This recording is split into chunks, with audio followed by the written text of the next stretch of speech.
Welcome to A Pair of Bookends, the book club you can carry anywhere. I'm your host, Hannah MacDonald, and I'll be bookending the conversation with some of the most exciting voices from the bookish world. Hello and welcome to another episode in our debut Spotlight series where we shine a light on the freshest authors and their work.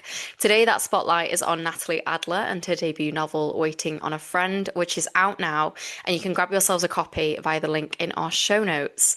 Natalie Adler is a writer from New Jersey and based in New York City. She was a 2022-23 Susan Camille Emerging Writer Fellow at the Centre for Fiction. She has an MFA in fiction from Brooklyn College and a PhD in comparative literature from Brown University. Natalie is an editor at Lux magazine and an instructor at Sackett Street Writers. Her debut novel, Waiting on a Friend, is a witty, moving and charming novel set against the backdrop of 80s New York, exploring the impact of the AIDS crisis through the lens of a group of friends and their community. It has been praised by the likes of Ann Napolitano, Andrea Lawler, and Patrick Ryan, and I'm delighted to be joined by Natalie herself today to talk all about it. Welcome to A Pair of Bookends. Thank you so much for having me. So excited to talk to you. Thank you so much for coming on. I have been so excited to get into your novel, and I have so many questions for you, and I've just wasted a load of time before we started recording asking about your dog. So Well, he's we important too. He is so important. hmm Before we dive into your book, though, I do like to open by asking what you're currently reading. Well, I am in a really lucky position, which is that I have three other friends who all have debuts coming out right now. My one of my dearest friends, Sarah Wang, whose debut novel is called New Skin. I I think believe I've it's out heard about this in with today. Picador in the UK. Yes. Yes. So her book came out last week, a week ago today. So I've been rereading it, which is such a pleasure to read your friend's book in hardcover and to hold it and to just know how it's come about over the years, Mhm. over so many drafts. It's about a mother-daughter relationship, plastic surgery, the immigrant experience, Chinese American immigrant experience in Los Angeles specifically. And it's a real gnarly book. If you say mother-daughter, I think people think it's really heartwarming, but that's also one of the gnarliest relationships Oh, in it the is. world. It is. So I was so sold at I'm mother-daughter reading that. relationships. So I'm reading that now. Amazing. That sounds so good. I did see somebody post about it today, so Check I've it out. I already think put you'll it on like my it. list. Yeah. Yeah, amazing. Yeah. Now, I know I said I would ask that first question and then we dive into your book, but I do like to start on the debut spotlight episodes by asking what your journey has been like to publishing your debut novel. Could you tell us a bit about that? Yeah, I mean, when you were reading the bio, I was smiling to myself because I always kind of forget that I had this whole other academic chapter Yeah. before I came to deciding, the thing I want to do most is writing fiction. So I did this PhD in comparative literature. I loved it. I loved being able to read everything for very little money, but still for some money. Hmm. And teaching, I loved doing all of that. It was and is very hard to get an academic job. And I had this sense of, this is not the thing I want most in my life. I will spend all of my hope and faith trying to do this one thing, but really the thing I need to do that for is my fiction. Like I want to write a novel. That's the thing I want to do. So I kind of walked away from that, went, had a draft of a novel, used it to get into an MFA program at Brooklyn College with a lot of other writers who I'm now proud to say are like my friends and my colleagues. Made a really good community of writers there. It's really why I went, just because I wanted to like tell myself I was being really serious about this and to meet other people who were at the same place in their lives, in their work. And then during that time, pandemic hit, and did adjunct teaching for work, and that was the first time in the States that adjunct teachers were able to file for unemployment benefits, because normally if you have promise of work to come, which often if you're an adjunct you have your next semester, not always but often, like lined up Yeah. ahead of time, so you can't collect unemployment. But at this time I could, so I had this whole summer where I had basically government funding, which we don't have any government funding for the arts really anymore in the United States. Yeah. So it was this time where I had 4 months to write that novel. So it was a horrific time, and I channeled all of my anxiety and fear into the first draft of a novel that ended up being actually really rather hopeful and affirming of loving city life, affirming friendship, the two things that I was missing the most during the pandemic. So that Mm. was how it got started. And then from there, I think I had a lot of belief in my work and a little bit of good luck. And, you know, the ball just kept rolling from there. Amazing. I mean, I think you're so right. You can really see the sort of threads of your need for friendship and community in that time that definitely comes through in this novel Yeah. beautifully. And I will dive into the friends later because I feel like that friendship group deserves a whole section in itself. It's such a beautiful friendship group in this book.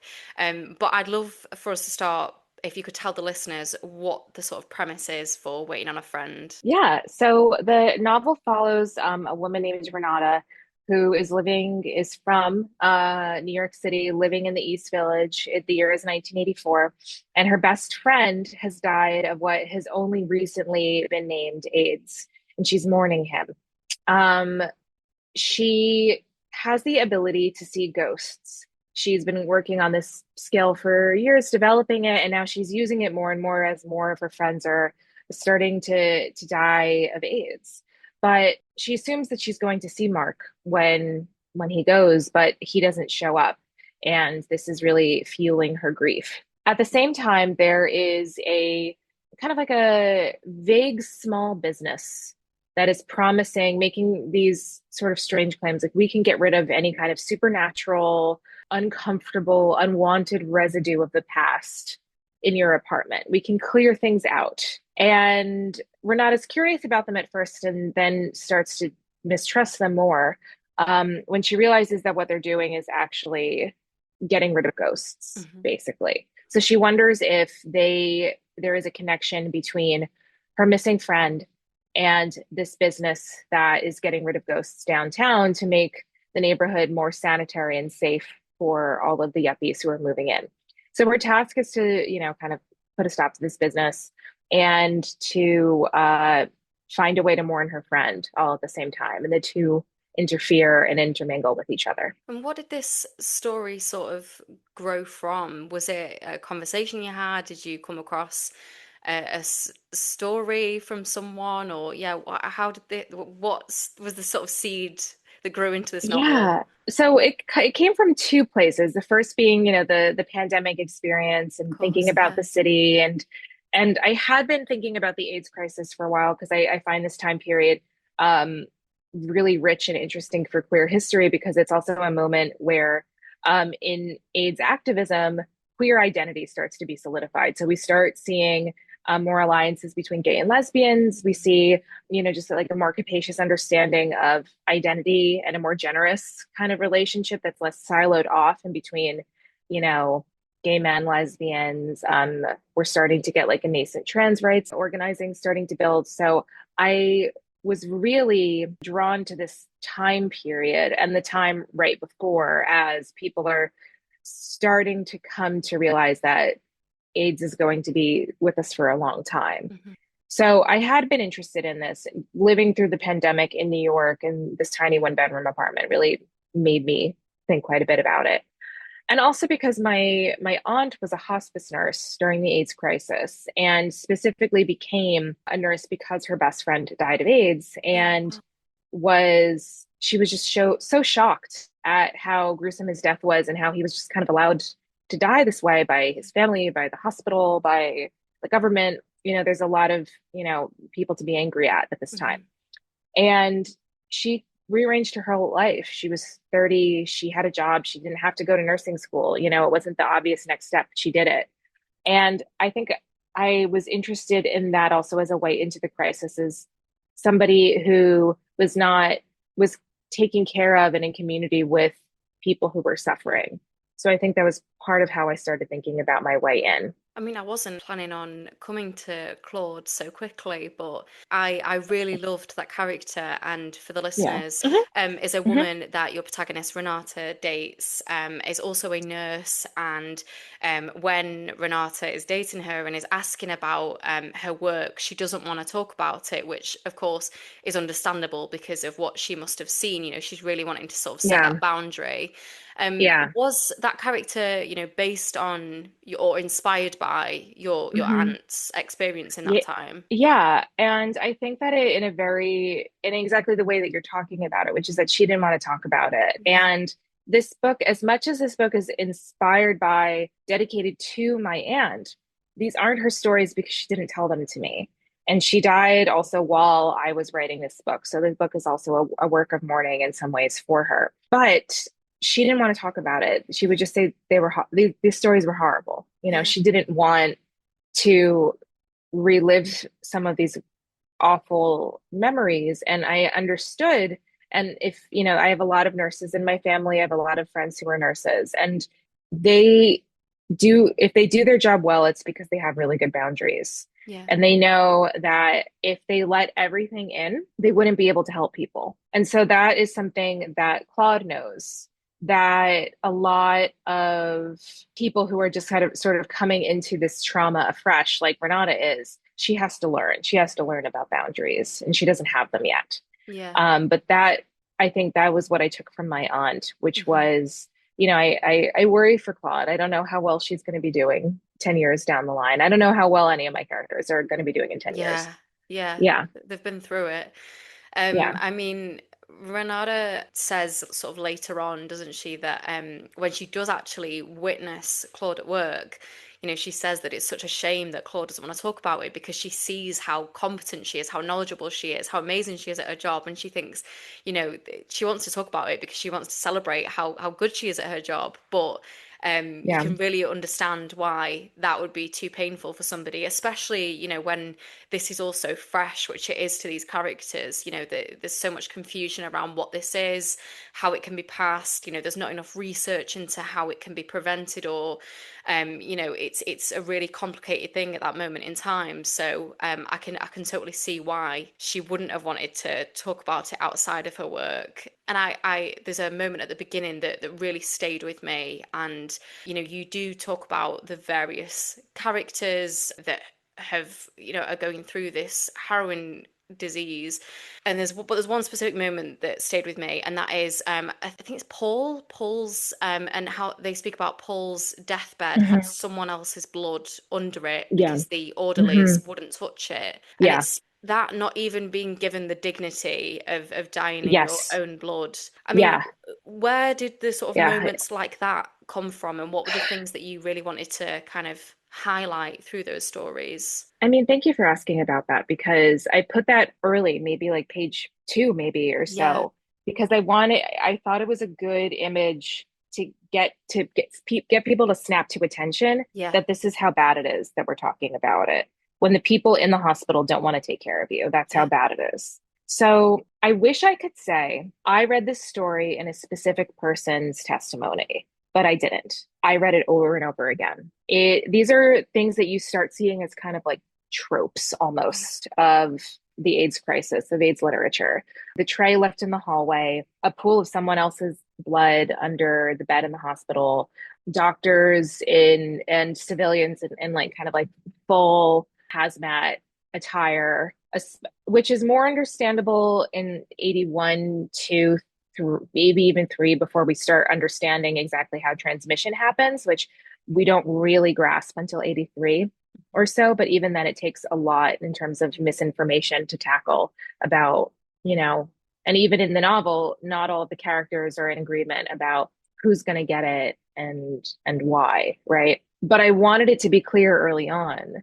And from having read so many stories, so many oral histories, so many novels, just so much, just a lot of really unkind newspaper articles like New York Magazine and the New York Times, um, article after article about AIDS written really specifically for straight people who were worried about getting it. There's a line in there that's like, if my makeup artist uses a brush on somebody with AIDS and they use it on me, can I get it? And that was something that somebody worried about one day in 1984 that ended up in a magazine that I ended up reading. So these did you include stories, that in mhm, the please. novel? I think so. I think Yeah, so. I think that that they're sounded talking about familiar. it. Yeah, Yeah, yeah, yeah, yeah.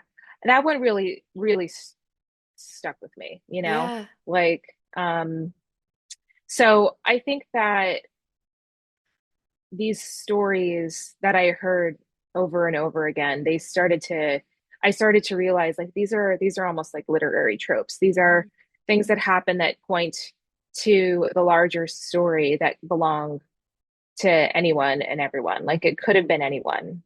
And that was the kind of experience I wanted to capture early on.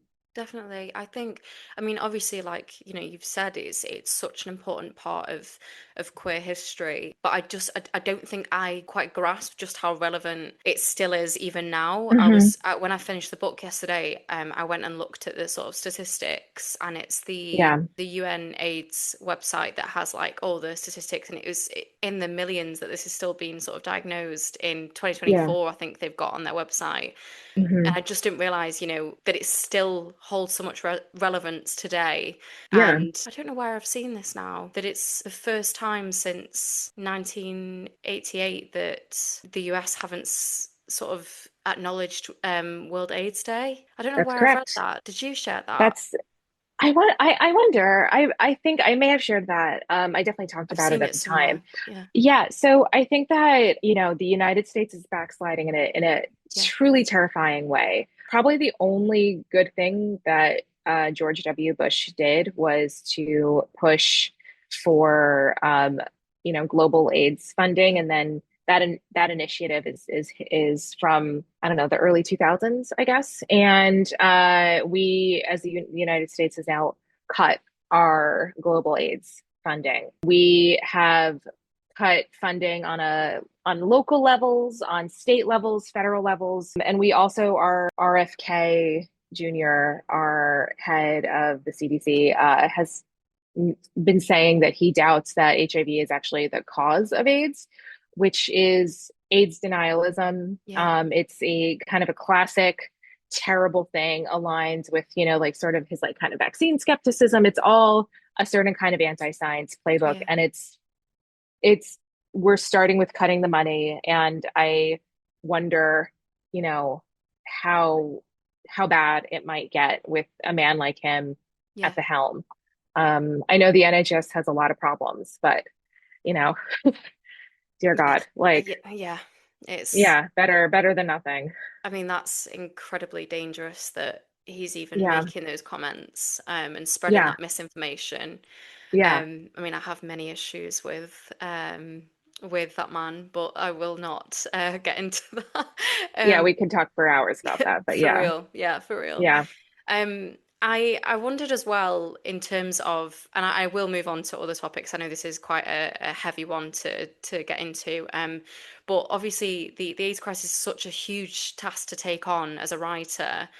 Hmm. I imagine it was a lot of pressure to sort of get it right or to do the subject matter justice. Yeah. Could you tell us about tackling something as big as that? Yeah, I mean it's a good question because I started off a lot more nervous about it. Hmm. I wanted to honor these experiences. I wanted people who lived through it to feel that their experience had honored and had been felt and Yeah, like was still being processed by my generation. And I wanted generations younger than me to know what their history was. yeah, I was, teaching a research writing class, and I taught a chapter of Sarah Schulman's book, Let the Record Show, which was the book that she wrote out of her research by conducting the ACT UP Oral History Project, where she interviewed members of ACT UP about, you know, their time fight in AIDS activism and how they came to the fight. And my students, by and large, didn't know very much about AIDS history, which is to say about queer history, mhm, and kind of had a vague sense of like, oh, there once was this disease that was very bad, but now it's treatable. Maybe they even thought there was a cure, there isn't. And maybe thought that, naturally people just sort of came around to taking care of things, mhm, because that's how we teach history, that people's hearts just change, as if yeah, people don't force change to happen, yeah, right? So I think that the more kind of like righteous I felt yeah, in, no, more people need to tell this story, and better to do it and maybe not get something right than, but to try to do everything right, to try to read everything I could. Like I really did my due diligence. And I'm, part of, my pre-publication nerves now are like, oh goodness, I hope I hope it gets received well. I'm lucky enough to have some people who had been through it read it and give their stamp of approval, so to speak. But I think I felt really nervous because the weight of the responsibility I take seriously. Yeah. But the other thing is that there's been narratives of the AIDS crisis. Like it's a disease that has always been narrativized in a certain way, right? Which is that, it first gets discovered in 1981, which isn't really the case. Like once it reaches a class of like white gay men who have access to health insurance who are going to the doctor when they get sick, AIDS is going to show up in our consciousness with them before it shows up with IV needle like drug users in the 70s who were going to the hospital with bronchitis, with Yeah. pneumonia, but these people were not treated and their illnesses were not taken as something bigger because if you're a drug user, then everyone assumes that's the only problem you have, right? Hmm. So that's like just one example of a certain kind of AIDS narrative that gets solidified and perpetuated over the years. And so I also knew that like if my goal was just to try to write something as truthful as possible, I'm at least contributing to something good because, you know, there's so many Hollywood narratives of, like a few brave men step up and change the world, Yeah. individually, which is Hmm. also a very American like impulse, Yeah. individuals do this.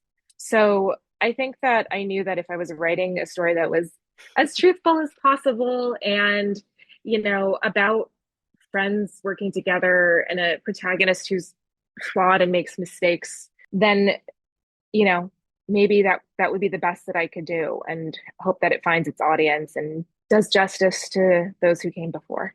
Yeah, I mean, I feel like it does, but who am I? But I do think it's such an Thank you. That means a lot. incredible piece of work. Again, who am I? But You're someone who reads a lot. So I that do read a that means lot. everything. That means everything.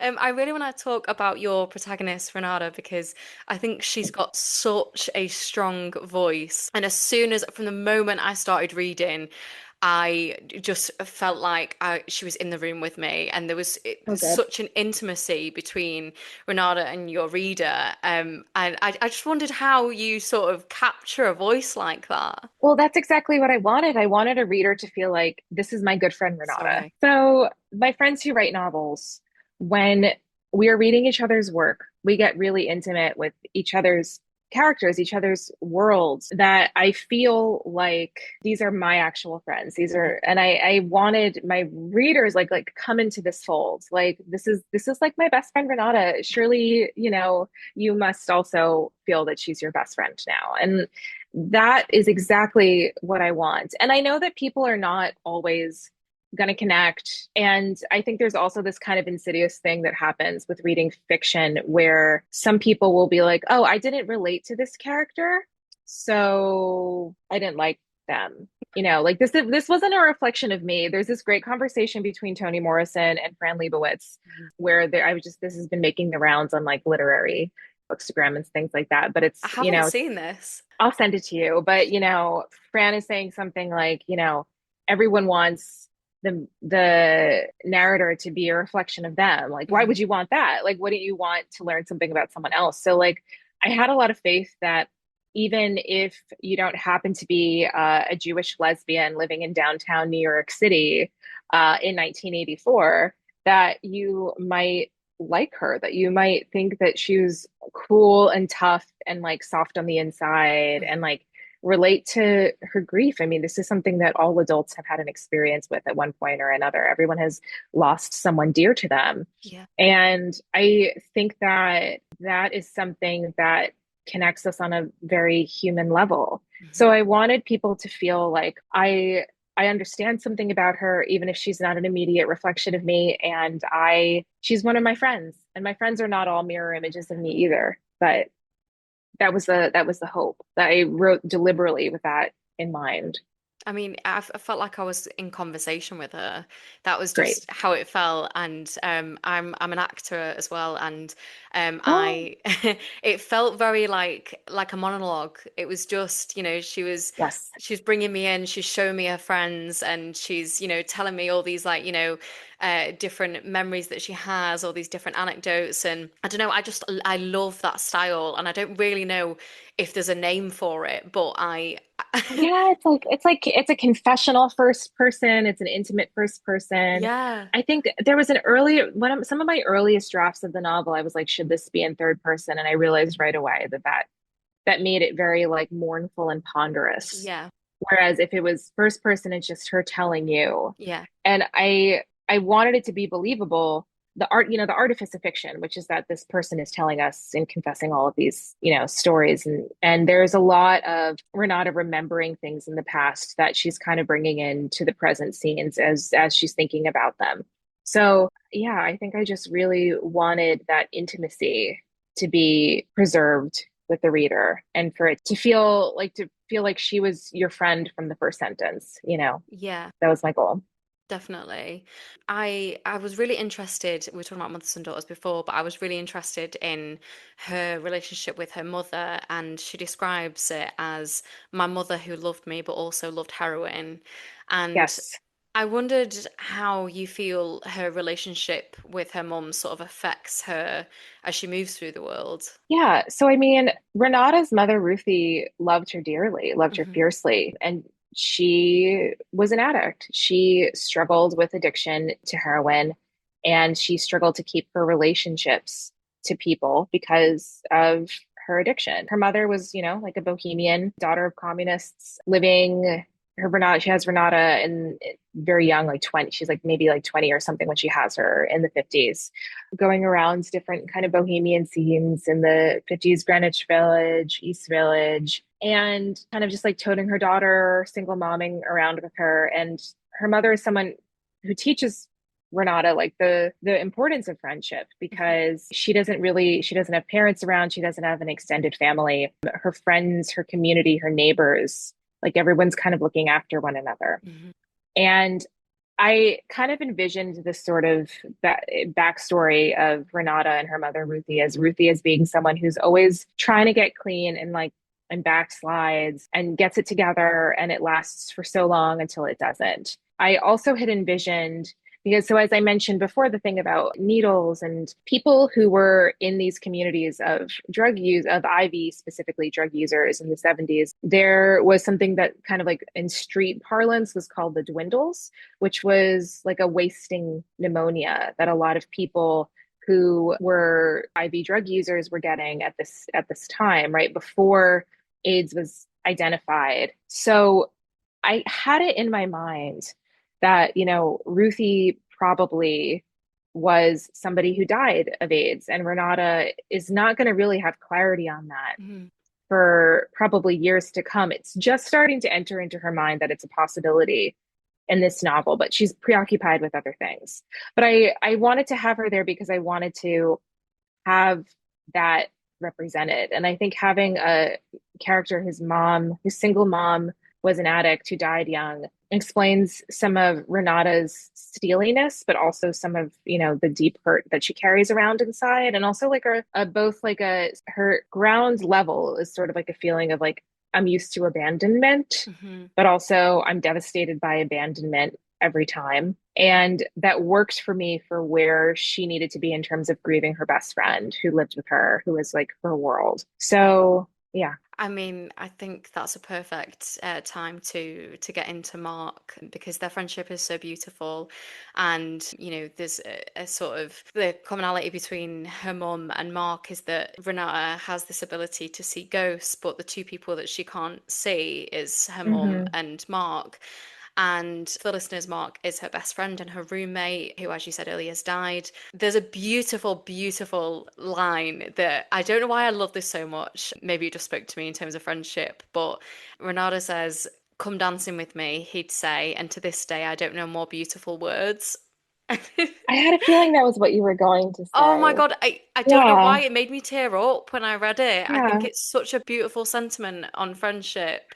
Yeah. And I mean, this is also a time where, we only I think I just said this, but we don't really get like queer identity until AIDS activism in this way, because that's, when like different kinds of queer people were coming together to like Hmm. organize together and having a bond solidified in this fight. So it wasn't necessarily a given. Their friendship starts in like the mid 70s. It's not necessarily a given that like a gay man and a lesbian are going to be close friends. It's not as obvious or natural as it would be now.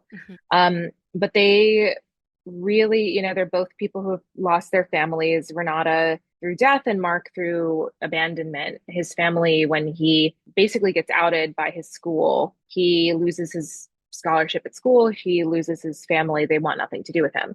So they're both people who have kind of had a forged friendship by abandonment, but they also just are people who love friendship and they love hanging out and, you know, yapping all day and going out dancing. And I think that, Mark kind of also brings Renata out a little bit. And I think what we love about that line is, oh, how good it would be to just have that one friend who takes us out of our own head a little bit, because Yeah. Renata can be a little dark, So, Yeah. and Mark is a little lighter. Mark is like, come out, just come out with it, come out dancing with us. It's no big deal, just come dancing. And she really needs that and Yeah. responds to that. I loved him, and I loved their friendship. And obviously he isn't actually alive in the book. I think No, we meet he's her. dead since first sentence. Yeah. Yeah, yeah. Yeah. But he feels so alive. His presence is really felt through the memories that they have together, which I found really interesting. I think that's quite a hard thing to sort of capture in a character. Yeah. And there's a lot of with Renata, her sort of reckoning with how she responded to his illness and his diagnosis, and thinking about what he might have needed from her instead of what she actually gave him. Does that actually make any sense what I've just said? No, that Um, makes sense. That makes she's total having sense. this Yeah. sort of, tug of war in her head. And I read an article that you wrote in 2019 on Anne Mm, Boyer's The Undying. yeah. And you wrote, just as treating cancer can make you feel sicker than you felt before you knew you had cancer, the people who are meant to be your support system may require you to manage your feelings alone so they don't have to. And Yeah. I wondered if, in terms of that element of their friendship, of them navigating, how she actually feels about his diagnosis versus what he needs from her, Right. where that sort Yeah. of came from. I knew that had to be a core tension. And I think this is true that, I had some cancer in my 20s. I had this experience, especially of being a young person who was sick and realizing, oh, you know what, my community is not really prepared to handle this. Hmm. No one is, I don't know if anyone ever is, but No. you only are by experience, Yeah. and when you realize that sickness is not unusual, AIDS certainly was, but everyone at some point in their life has is faced with the choice of whether or not they're going to take care of somebody who is sick. Hmm. Um, it is unusual for that to be happening for people in their 20s, Yeah. for very young people, for people who thought they were healthy. And I think that this is, Renata's imperfection. She is so unprepared to deal with the thought of losing him that she can't make space for his own feelings. And this is kind of what pushes him away a little bit at the end. That at the end of Mark's life, not the end of the novel, this is what she's dealing with basically from page one, is that she has guilt because she feels that, well, she feels, I don't want to give too much away, but she just feels so much pre grief over Yeah. his sickness and can't make space for his own feelings, Hmm. for his fear of death. And especially as somebody who can see ghosts, she has her own perspective on what the afterlife might look like that he doesn't necessarily feel comforted by. So Yeah. that causes a lot of tension, that she's mourning, but she's also feeling guilt over how she acted while he was sick, which wasn't a very long period of time. No. Also, he may have been sick for longer and not realizing it. He may have, you know, people people died very quickly from Yeah. this often. So Yeah. that's what happened. I want to come to the ghost element of it all.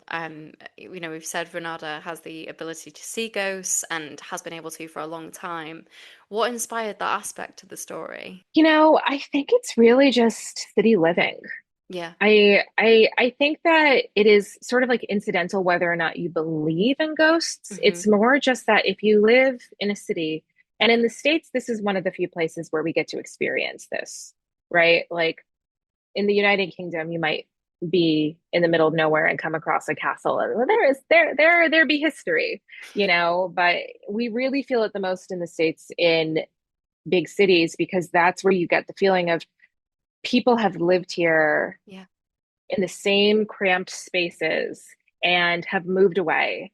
And you get this for centuries going on. And I think that I always kind of had this feeling about New York that there, and especially in certain neighborhoods like the Lower East Side, which was where so many rounds of immigrant migrations came over, lived here, moved out, rinse and repeat for generations, Yeah. that I always really felt like, oh, just out of the corner of my eye, there's the ghost of someone, Hmm. like something. And I think that's how it helped me kind of think about the ghost logic of the novel is that I always felt that whether or not you're like seeing a vision of an actual person, which is kind of what Renata can do, in her world, everybody is sensitive to the residues of what's been left behind, Yeah. the sort of feeling in the air. And you don't have to see ghosts to go to a place sometimes and to say, like, oh, something isn't right here. Hmm. Or alternately, to have the sense of like, oh, this is full of life that feels like supernatural, like beyond like what we can materially see and know. Hmm. Right. So that was kind of like not woo woo, but actual like material grounded way Yeah. of thinking about the ghosts in this novel. In terms of, what you were just talking about with being able to sort of see ghosts everywhere, but not in the sense that maybe people might think of ghosts. You look explore throughout this novel. I don't know if this is going to be quite a clear connection, but I'm trying to form it in my mind of we see the various characters live in situations, and Renata has this sort of awareness that at some point she will have to rent out Mark's bedroom to sustain herself financially. And I think it's Kurt who is being kicked Mhm. out of his home and turns this Yeah. whole thing into performance art. And she also describes her friend Julie at one point as this sort of do-gooder housing lawyer. And I think it's interesting in the way that I can't remember specific moments, but I know for sure that there's one moment where they're walking around the city and they are observing a building that's gone or is being Yeah. taken down or something. And it's got Yeah. that sort of ghostly element of like, oh, something that was there before but is now not. I wondered what sort of drew you to. That was really not a clear connection at all. I No, was hoping for I get what you're something. saying. Yeah, I mean, I think that's the reality, I mean, of New York, especially where things change really rapidly and not always for, the natural reasons of change, but for reasons that are more like determined by nowadays it's like VC funding, but determined by capital, not Mhm. necessarily by human desire, Yeah. right? So you can see it. You can see vestiges of the past everywhere. The number of condos in the Lower East Side that are former synagogues or shuls or school Mhm. or like there's a lot. You'll see this like beautiful little building with like big arched windows, and then you look up and you see like a Star of David, and you're like, oh, this used to be a temple. Natasha Lyonne's TV show Russian Doll, I think, does a I good need job, to and that watch was this. something. Oh, it's so great, and that I was love something her. I that I can definitely mention as something I was watching in the early stages of conceiving of this project, where she's really thinking about the East Village and she's thinking about the past and she's thinking about the residues of the past that are kind of imposing themselves on the present, Mhm. right? That you can't really get rid of. And I think in a city like New York, where founded by capital, driven by capital, there's no outside of capital here, but I think that the ways that that neighborhoods downtown have been really shaped by human migration, and that's shaped by poverty, by famine, by devastation, and these things we know are also shaped by capital, Mhm. right?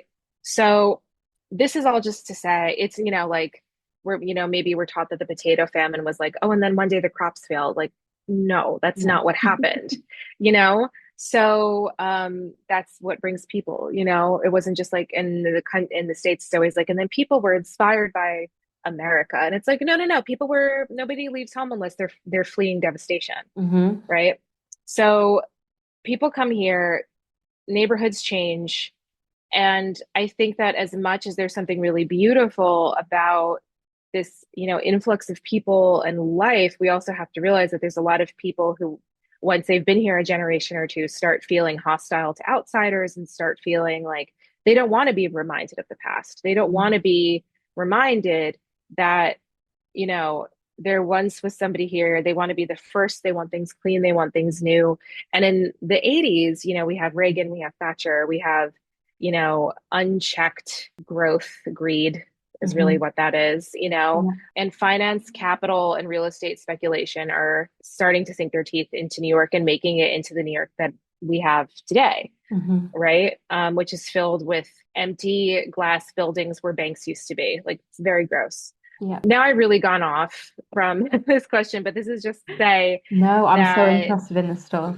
yeah, I mean, these were like all of the really intellectual sort of things I was chewing on Yeah. going into this book, right? Which is like, how does a city change? How do we deal with change? Who are the forces who are hostile to it, and how are they the antagonists of the novel, so to speak? Yeah. Yeah. No, I mean, I'm so interested in class. I talk about it a Hmm. lot on the podcast. Yeah, Um, yeah, I've noticed. Yeah, um, I mean, that's great. We should. yeah, we should. And Yeah, I've always thought that there was a difference in the sort of class systems between the UK and the US, but I think there are several things that we have in common, I guess. And yeah, one thing in the book that I really liked was how there's only a couple of her friends that have these sort of big fancier jobs. Most of them yes, are yes, yes. bartenders, or like Renata's working in a vintage shop, and they're doing all these sort of, I don't know, pay by the hour kind of jobs that Hmm. Hmm. that pay very Well, little, and it's very hard to get out of those things once you're in them. yes, yes, yes. But I mean, that's the thing about this era. And I'm so glad you brought this up because the friend group kind of also functions because these people weren't having their lives revolving around their jobs, right? Mm, They are not really careerist people.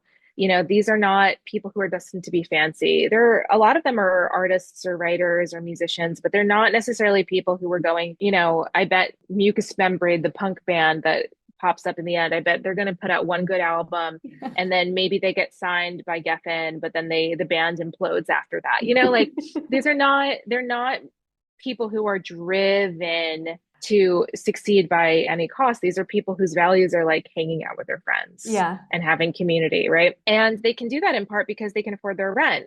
They yeah. don't have to give over 8+ hours of their lives a day to their job. They can kind of get by. And a lot of them do work and it's also sort of like a shadow economy. I think it's really only Julie, who is a housing lawyer, who has, gone through college all the way and Mm. has gone to law school. Probably some of them have maybe like one or two of them might have like secret art degrees, but like mostly not. Most of them are probably like dropouts from Cooper Union at best. Hi, Kat. So many. No, sorry, I've just got completely distracted by the car. No, I love all of that, and I actually really respect Yeah, yeah, that they don't their lives don't necessarily revolve around their careers. And I respect yeah. how important, this book really showed me the power of community and of looking out for your friends. And I really want to dive into that friendship group because I completely fell in love with them and I wanted to be a part of it.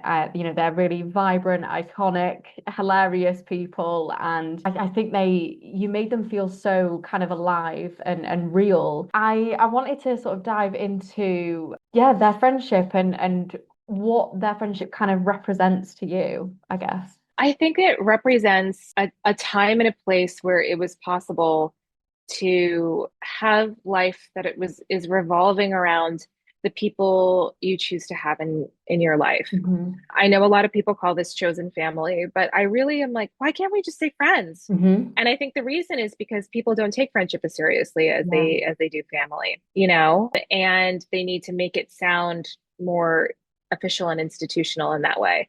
But the truth is for queer people, it's certainly gotten a lot better, but more often than not, and especially at this time, it meant alienation from your family. It meant, you could be neglected or pushed out or, not understood. Like some of my characters have been abandoned by their families. There's, I think, only one character, um, Bianca, who is a trans woman, is understood and respected by her mother, but that is because her mother is a Puerto Rican feminist reproductive justice activist, you know? So she's like kind of on the cutting edge of thinking about feminism, you know? So Mhm. she's kind of like pretty unique, right? These are people who center their lives around friendship, not just because they want to, but because they have to.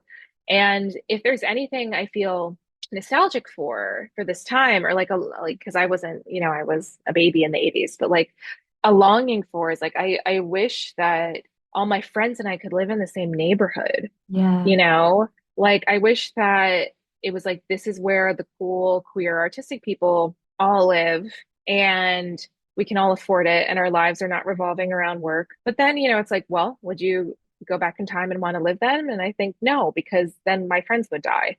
Mhm. So this is, you know, this is the heartbreak of the novel. I did actually want to ask you if you think we've seen a shift in people's willingness to sort of engage in community in the way that these characters do in the novel in sort of recent years, and why you think that might be. That's a really interesting question because I think that with the pandemic, there are a lot of mutual aid networks that sprang up.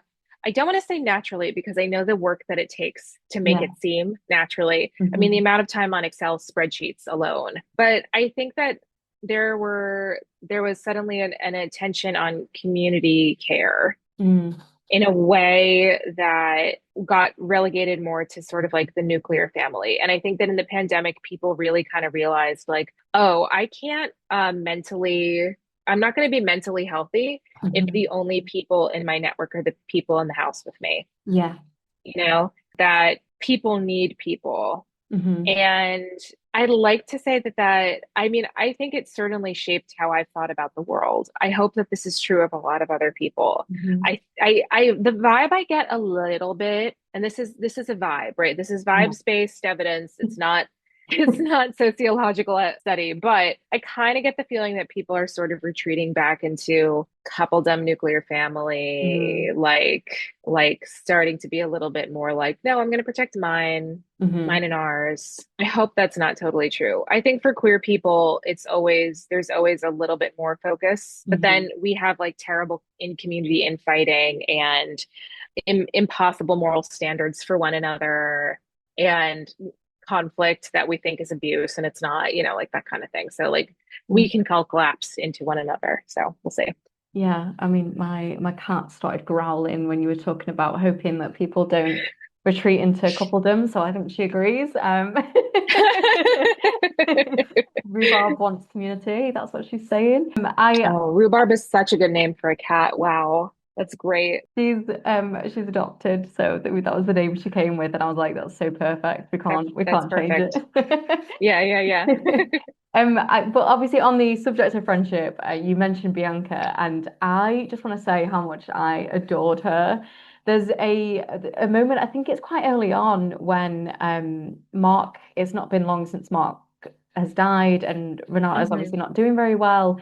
And Bianca just kind of brings all these people around for, is it Shiva? Is that how you say it? Yeah. Yeah, Yeah. and brings food and asks everyone to bring cash so that Renata won't struggle with the rent on Mark's half. And it's just all these Yeah. really thoughtful things that I just think it just makes her such a magical, thoughtful human. And I wish more Oh, people yeah. could think in that way. I don't know if that is more Yeah. specific in queer communities. Then you've really got I me think thinking now. I think it is only because we have more experience being, you know, kind of dangling off the margins, you know, like Hmm. if you are more likely to be abandoned by your family, you're more likely, you know, to experience poverty, Yeah. to be subject to all sorts of different abuses, right? So I think that there is more of a normalization of things like the rent party. You know, she takes Shiva, which is like a Jewish custom of, you know, you come together for a week and people come over and they bring you food and you know they take care of you,